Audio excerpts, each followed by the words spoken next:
We've had a few parents who have said along the way, oh, there's lots of information out there about maths, but I don't know where it all is, and I'm not sure how it all works. And we realised that whilst we think we're really transparent in having everything out there, we're probably not nearly as communicative as we could be on where you can go to find things and how things work and what it is you need to do or you could do at home. So we sent out a form a little while ago, which some of you filled in, thank you very much, that let us know what kind of questions you had about our maths. And based on that feedback, we have devised this session. This is our first maths one, so if it goes well, if you find it useful, we're really keen to run ones on inquiry, which covers reading and writing as well, that would follow the same kind of thing. So essentially what we want to do tonight is split up this hour, and we're going to be really they're going to be really tight on making sure that I stick to time, so it's only an hour. We've got 3 different sections. People said that they were keen to find out more about our actual maths program, in particular how it's structured, because it looks different to traditional programs. So people wanted to know actually how much maths do you do, because you don't seem to do as much as other schools do, and what is the actual content of the program that you're running. The middle section is where you get a bit of choice, because overwhelmingly the thing that people wanted to know is, I don't understand the maths that you do with my child. When I try to do subtraction or addition with my kid and I sit down and do an algorithm, they say they don't know, that's not how they do it at school. So we're going to try and show you some of the strategies that we do. We'll split up so that if you can go to strategies at stages 4 or 5, which is roughly year 3 and 4. And stages 6 and 7, which is roughly year 5, 6, 7, but obviously you get students working at all different stages. So that just gives you a bit of an indication.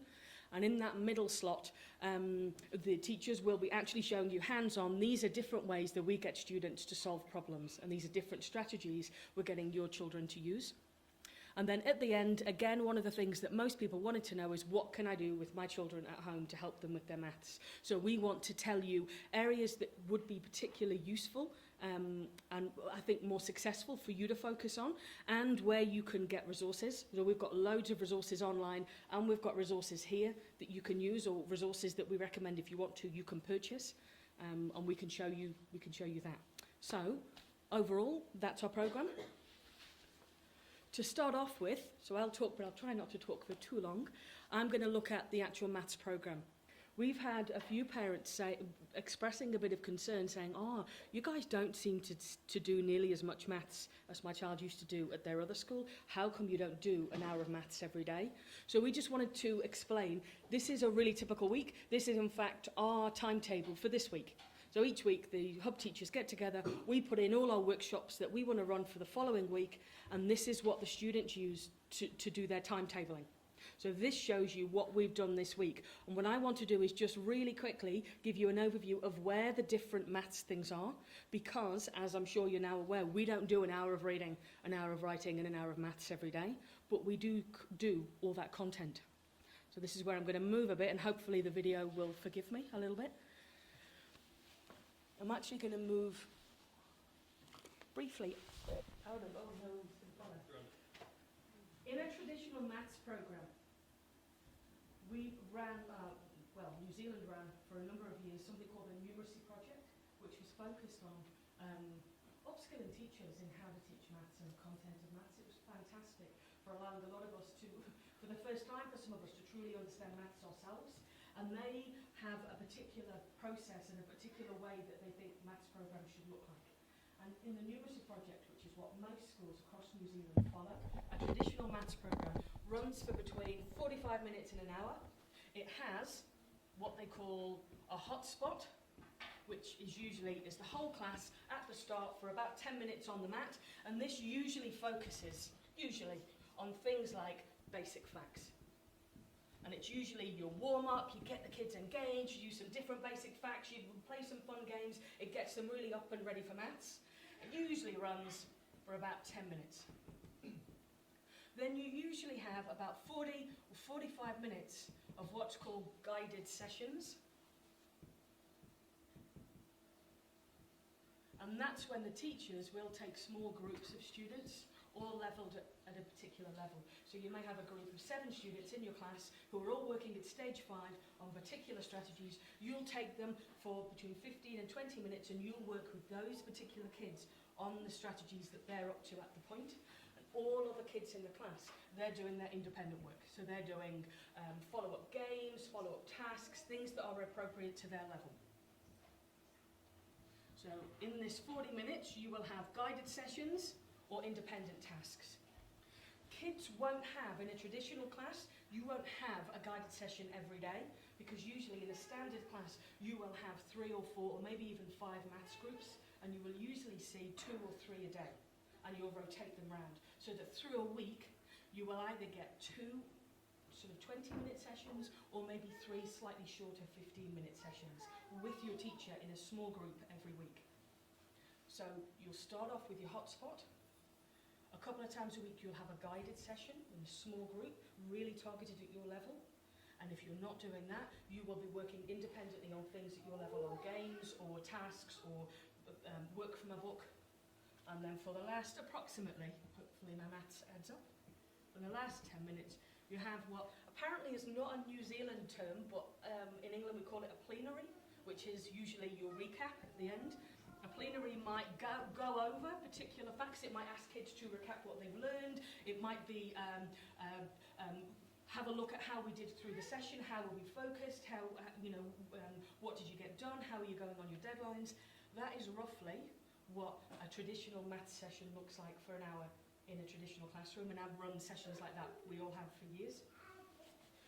We have all of these things in our timetable across the week. It just doesn't look the same. So here is our very, very typical Harakeke week. And you'll notice, I'm going to stop using green on the timetable because it doesn't come up well in the photograph. You will notice here, it says math sessions. Each of our periods, we've got 1, 2, 3, 4 here. We've got 2 periods here and 2 periods here. Each of these periods is 30 minutes. That's how our day is set up. And we run in 30-minute periods. And we run workshops or sessions within those times. Here, these are maths workshops. So here are 2 teachers, each taking their workshop 1. Most teachers have 2 groups, some teachers have 3. So these are all what we call maths workshops. Your child will get, or most of your children will get 2 workshops a week. Some children will get 3. One or 2 kids may get 1 very focused workshop that will set them up for the week. A workshop, for us, is a guided session. That is done in a small group between 4, 5, 6, maybe up to 8 or 9 students, all at your level. And this is actually quite a lot of time because most kids get 2, some kids get 3. That's an hour or an hour and a half of guided maths with your teacher in a small group each week. So some parents are saying, oh, you only have it once or twice a week. That's not nearly enough. All you're seeing are the guided sessions. So in a traditional program, they also have hotspots each day, basic facts time. We have that too. We just have it slightly longer for a couple of times a week. So we have a small 20-minute block here each day between 12:30 and 10 to 1. And for 2 of those days, it is basic facts. And for 2 of those days, it is spelling rules. And we alternate around. And so on some weeks, we only do 3. So we might do 2 of one and 1 of another, but we'd swap it over the week after. So your hotspot time is here. And one of the good things about our hotspot time is you do that with your maths teacher. So you're not doing that with a whole class with kids who are stage 3 up to stage 7. You're doing it with kids in your group who are at your stage, at stage 5. So it's targeted at the level that you're at. So they have their guided time. They have their hotspot time. And we also recognise that whilst these students might do their basic facts with kids at the same level as them, those kids are all not the same. They may all be stage 5, but some kids like to work competitively. Some kids like to work on their own. Some kids don't cope at all when you time them. Some kids work much better when you time them. So we also say that each student needs at least 1 period of what we call must-do maths. So when kids timetable, they put in their workshops, but they're also left with quite a few gaps. And we give them must-dos that they have to put in and can-dos that they can choose to put in. And their must-dos will be things like follow-up maths, follow-up literacy. They have one period of must-do basic facts, which is when they know they have a goal that they're working on and they can choose the way that they want to do it. So they can get in a group and play a game.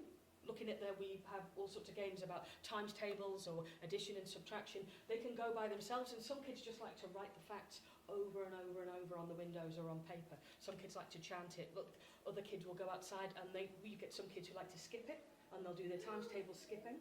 So they're actually getting to practice the facts the way that they want to.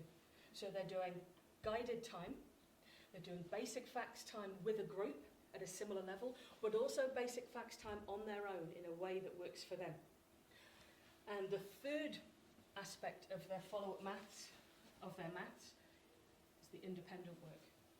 And our students do that too. Again, you won't see it on this timetable because it's in their must-dos, and they will have 2, usually, periods, which is 1 hour. Each period is 30 minutes of follow-up maths.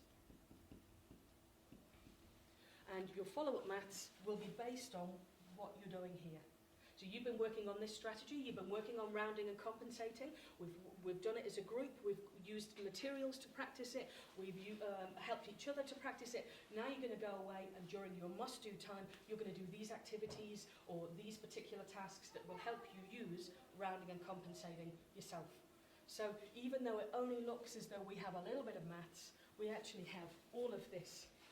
The reason that we do it differently is we recognise that kids are unique and different, and they like to work in different ways. Not all kids like to sit on the mat in a big group and learn their basic facts. Some kids like to do it differently, so we give them that opportunity as well.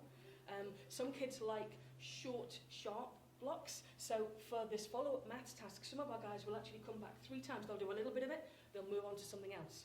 They'll come back the next day, they'll do a little bit more because they like to move and go from task to task. Other kids like to just sit down, and quite a lot of particularly our older girls, they like to do one long block of one thing and just get stuck in and get it all done. So they will put all of their follow-up maths things together in one row, and they'll just get their task done. And they know that if they keep themselves on task and they get their work done, they've then got extra time to do other learning that they need to get done. So they're not constrained to 1 hour of maths like you would be in a traditional program. If you happen to finish your maths in 40 minutes, fantastic. Go on to other learning that you need to get done, or challenge yourself and do more, or do different. So that's why we do it differently, but we do still cover the same amount of maths, or more so in some areas. So are there any questions with that little bit before I move on to the content? Yes. Just in summarising, how much time then in hours do they have for maths during the week? Wow, roughly I would say an hour, 2 hours, 3 hours, 3.5 on this week. It can change, it can vary slightly. Some kids may have 3 workshops, at which point they'd be up to 4 hours.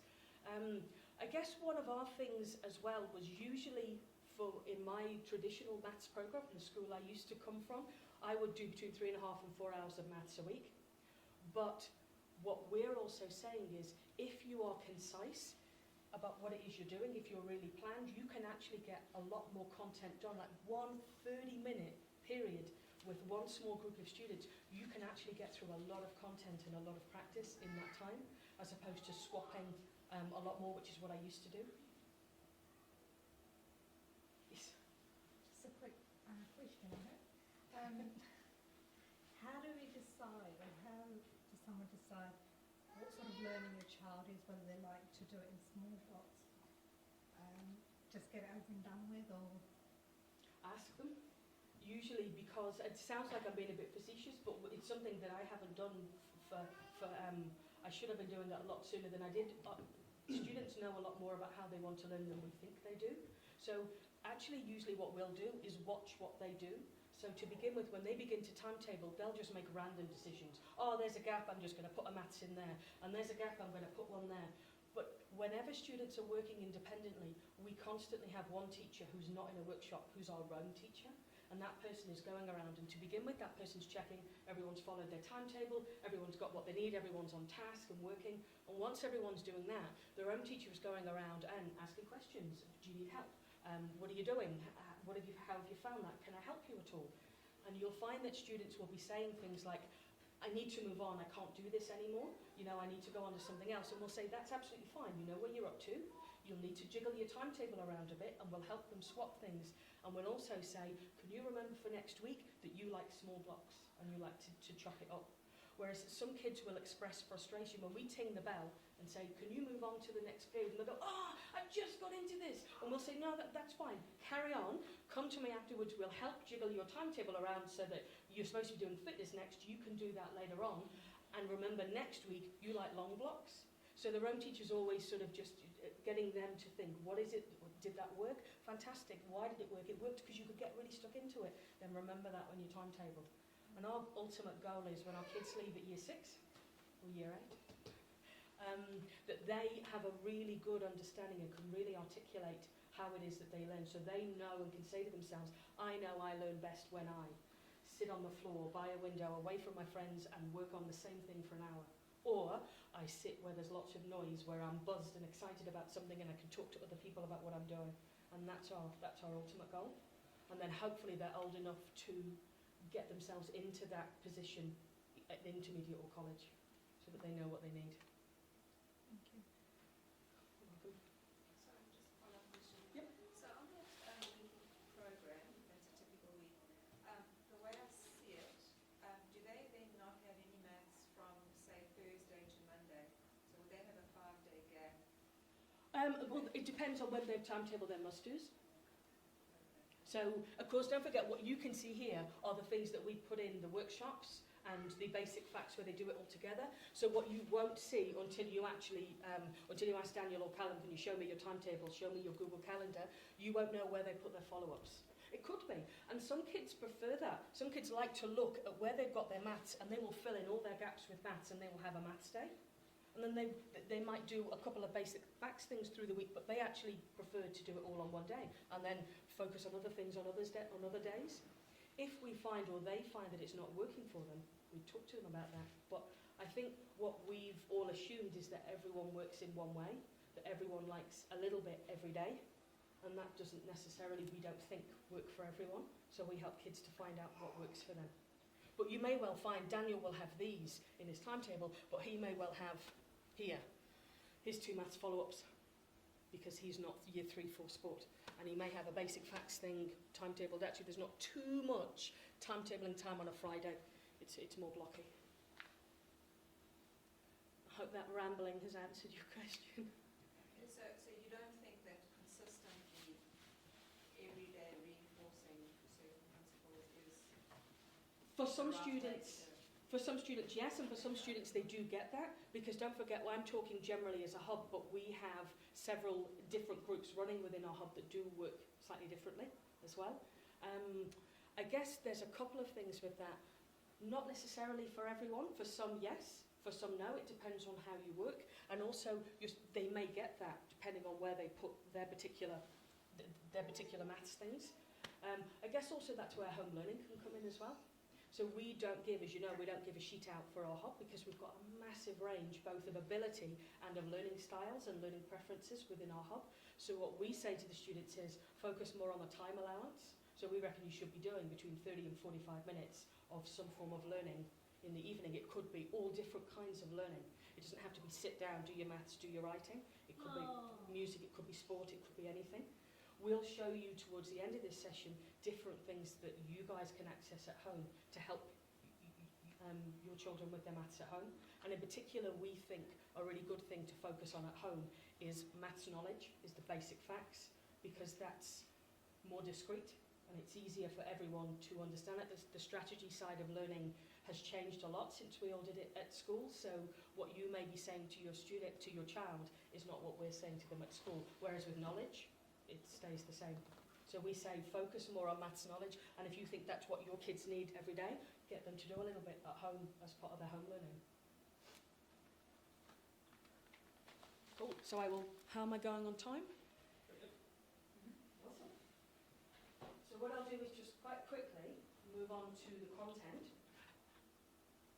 So I said that I'd show you how our program is structured and also what content is in our program. I know this is awful for the video camera, so I'm sorry.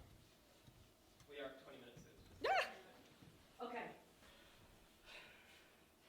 Actually, content, there are two things that you guys can access that will tell you all about that. And one thing I know everybody will collectively groan, because I know people don't like it as much as we do, but your child's maths matrix is our content, that's our maths program. This isn't just something we use to assess. The reason we use it is it's the maths program, it's what we teach. So if you want to have a look at the different things that we're covering, we say focus particularly on, let me just move this up a little bit, so I'll move it down to most people here. Okay, here is, I'm going to get up again, sorry, Year 3, Year 4 and Year 5.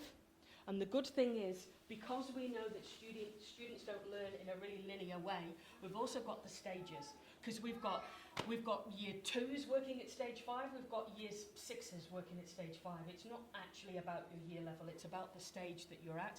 This just gives you an indication nationally, in terms of national standards, of where the student should be at the end of each year. So stage 5, confident stage 5, early stage 6, and for year 6 it's confident stage 6.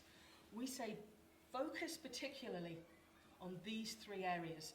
On number, this is your number section of maths, how you problem pose, ask and solve problems, your number strategies, how you work things out, and your number knowledge, your actual facts, what you know. Really quickly, I will try and write this down. The numeracy project, our national curriculum says that for students aged, or for students in year 1 to 4, you should be doing between 70 and 80% of your maths work should be focused on number. And the remaining sort of between 30 to 20% of your time should be on what we call the other strands. And that's all the stuff that's down here in our matrix. It's measurement, it's algebra, it's geometry, all of that. This only forms quite a small section of the maths learning lower down. Number is your main focus, which is why we say in our hub, and particularly at home, when you want to find out where your child is at, you look at these sections on the matrix. It starts to balance up a little bit as they get a little bit older. So this is for year 1 to 4.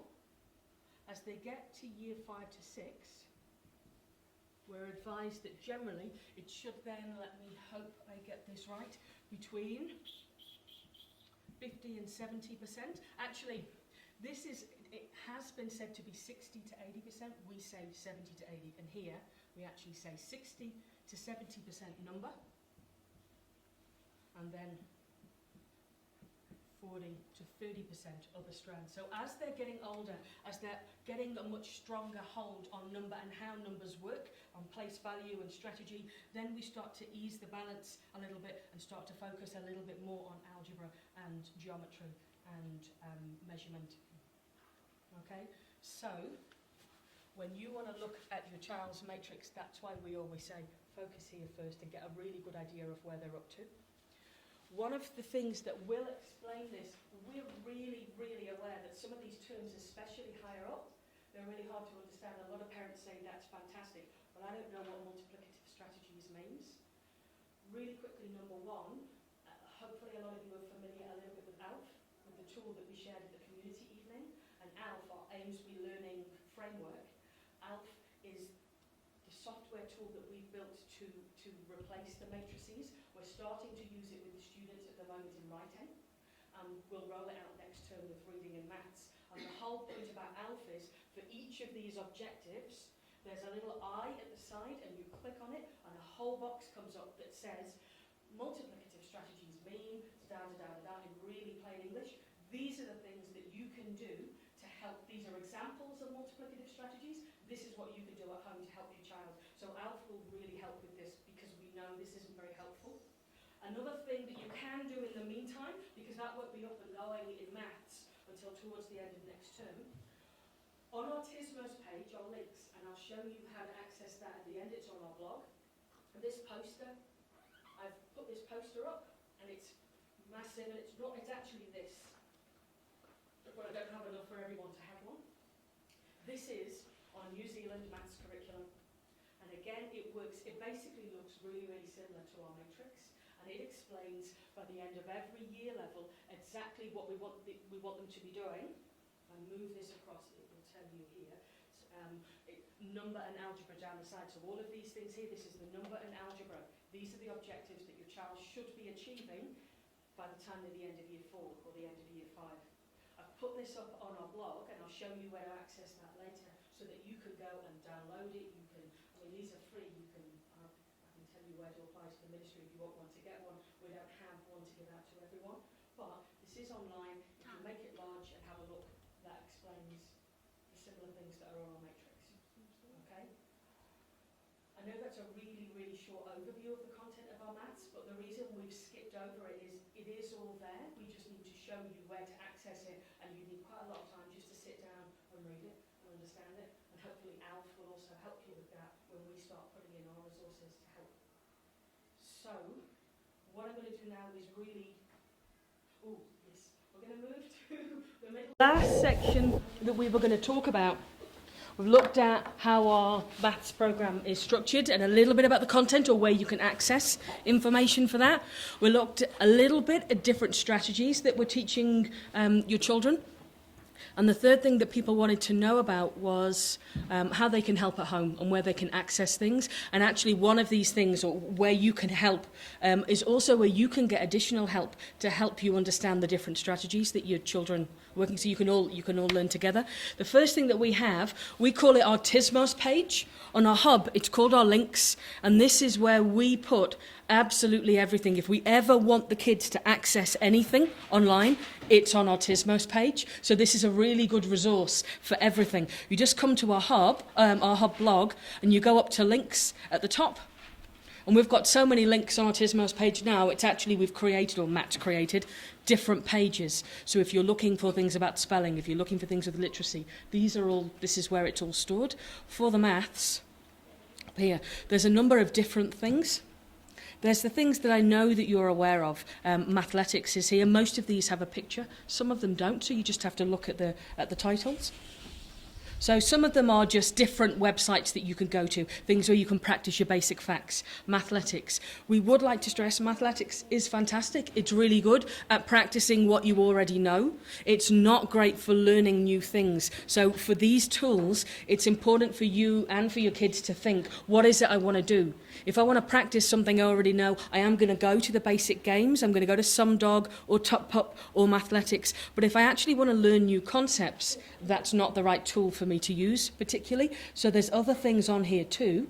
Further down, there's things... Sorry, can I just say one thing about the Mathletics? Mm-hmm. You may have already started on this. No, don't think so. With Mathletics, the specific teacher for maths can actually set tasks. So it's not actually just all that practice. I know over the weekend I was looking at Mathletics in groups that I'm teaching, and I set them tasks that specifically follow up with what we've been doing in the workshops this week. So they can go on to Mathletics and they'll say, you've got 4 tasks assigned from your teacher, and a lot of them are linking back to either building on strategy or building on knowledge that they need, say, upcoming workshops. So Mathletics does have tasks set up that children will see as a sign from their teacher, which is quite cool. There are also tools on here that you can use specifically to learn new things. IACO Maths is fantastic. If your child doesn't have a sign-in or has forgotten their sign-in, register them. It's free. It's part of NZ Maths, which is, I'll show you in a minute, is an award-winning site. It's fantastic. IACO Maths, at the moment, you sign up for free, and it focuses on place value, which is absolutely central to an understanding of how numbers work, and fractions. And what it does is when your child first goes on, they just complete lots and lots of problems until the program realises where it is your child's up to, and they take them on a pathway, and it teaches them the concepts along the way. So if you're particularly good at maths, it might seem very easy for a while until you find the right level for you, and it realises where you're now struggling or where you're not getting things right, and that's where it focuses. So IACOs are really good. It was designed for students who are struggling with place value or fractions, but it's actually good for all students. Another good one down here is Khan Academy, that a lot of you will know about. If your child has suddenly said, I heard someone talk about factors and I don't know what factors are, get them to go onto Khan Academy, and there's videos that teach them the concept, and then there's practice that they can do to help them practice that. And that's fantastic for something that they don't know anything about in the first place. It's really good. So your Tismos page is fantastic. There's lots and lots of links here. Down at the very, very bottom, there's no picture for it, I'm sorry. That's where I put a copy of that poster. So if you'd like to go back and read it in more detail, it's on our Tismos page at the bottom. Up here is a fantastic thing that Helene put up. It's the knowledge cards, isn't it, Helene? These are really good. We recommend that one of the best things to focus on at home with your children is basic facts, because basic facts are discrete and they haven't changed over the years. The knowledge is the same. The strategy may be different, and you may end up confusing your child if you don't know the particular strategies they're learning at school. But knowledge stays the same, and the more they're stronger with their knowledge, the more we can work on their strategy at school as well. Okay, so this is a card, and this is what I say to parents. Actually photocopy it off. The answers are on one side and the questions are on the other side, so that when you're testing your kids, they don't see the answers. On this side is the question. Every card, and start with our stage 5 first, and it doesn't hurt for stage 7 kids to go back and revise this. And Sorry, I what opened they stage 6. do is they have the pack of cards. There's about 10 cards covering all knowledge that has to be covered at each stage. In the cards, I get the kids to go through, and they haven't been introduced to this just yet, okay, because we've only just put it up, but they will go through and make a little chart, 1, 2, 3, 4, 5, 6, 7, 8, 9, 10, quickly write the answers down, then they go over and they check it. If they get 100%, they may move to the next knowledge card in that pack. If they don't, they need to go back and do it again the following day. When they've finished the whole of this knowledge group, then they may time themselves. And it's basically 30 seconds to finish that and get 100%. Okay, so that's another thing that they can do when they get there. And once they have proven to you, and they can actually do a bar graph or a line graph proving their results, so it's another stream that you can take it in. So you go through these cards, you have them made up, laminated in packs, and I'd start with the blue ones first, and then as soon as they prove to you they've passed, go to the next one. They will never not know their knowledge if you go through these. Our parents and our past will just so appreciated these cards. Okay, so we've put that up. Cool, so that's on here. So it's worth just exploring some of the different sites. It's not just games. Some people say, oh yeah, there's lots of fun games on here. Actually, fun games are a way to make maths engaging. Some students really like that, but there's lots of other things too. So have a flick around on the Tismos site, and also once you're there, have a look. I mean, there's like I say, have a look here. There's lots and lots of different things, but also remember that there's also the same for spelling and the same for literacy. So have a flick if you haven't been there for a while. The other thing that we have, as well as all our online sites, we have a variety of different books. If you're really keen to know a lot more about the different strategies that your child is learning, these books are absolutely fantastic. I'm not saying you have to go out and buy them, but I know that a lot of people are going out and buying resources. I've had quite a few parents saying, oh, I bought a book at Wickles or wherever, but often those books are American grade. They don't use the same language, and they're not using the same program that we are. These are New Zealand NZ curriculum books. This is what the Numeracy Project is. These are the textbooks that go with it. They say exactly the same things that we're saying here.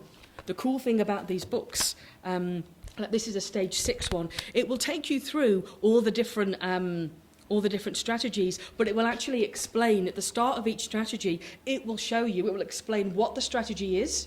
It will explain, I use this to help me know how to explain it clearly to students, because sometimes if I know something, I find it really hard to explain it concisely to someone who doesn't, and this helps me understand how to do that. It helps you to use materials, use things to help your child understand the strategy.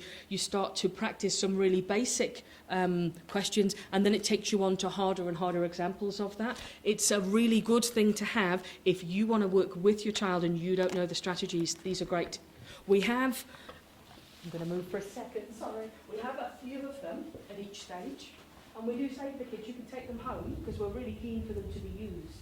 But as you can see, we don't have lots at every stage, because we don't use this en masse for everybody doing it at the same time. We only need a few at each stage. So if you do want to borrow these, by all means take them home, but they need to come back every day, because kids do use them in the hub as well. And if we've got 3 out at any one time, it's quite difficult sometimes for groups to get their work done.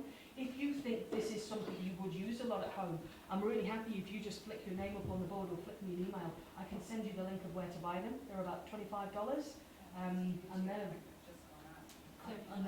really good. So about 30. So pull together. If you have one for Amesbury Drive, it can be passed along to each other. But if you think you might want to get one and you don't want to pay $35 to see, just borrow one and have a look and see if you think it would be useful.